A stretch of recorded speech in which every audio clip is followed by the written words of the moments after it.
Hayotim, taqdirim meni shu yo'lga olib kelgan. Men juda minnatdorman o'tgan yo'limdan. Men 3 o'qishga byudjetga kirganman. Bitta o'qishimni qizil diplomga bitirganman. Shunaqa bo'lganki, diplomimni olmasimdan oldin уже to'shakka mixlanib qolganman. Sekin-sekin o'zimni tiklab, operatsiyalar bir nimalar bo'lib, o'zim o'qigan sohalarimga bir kun, 1 soat ishlashga ham imkon berilmagan menga.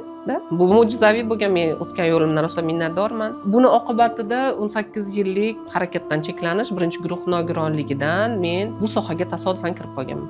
Oddiy kurslar, hozir psixologlar ko'p, psixolog kurslaridan kirib qolganman. Sekin-sekin davolanib tushunganman. Bu soha men uchunligini, eng qizig'i, men buni umrbod qilganimni tushunib qolganman.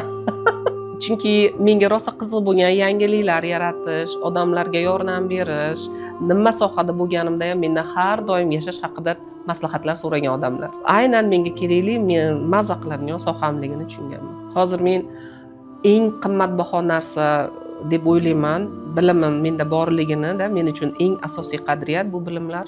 Miyani boshqara olish, hissini boshqara olish, odamni o'zligini tanitishga yordam berish. Men uchun dunyoda bundan oshiqroq o'zimga taklif qilishim mumkin bo'lgan ishim yo'q.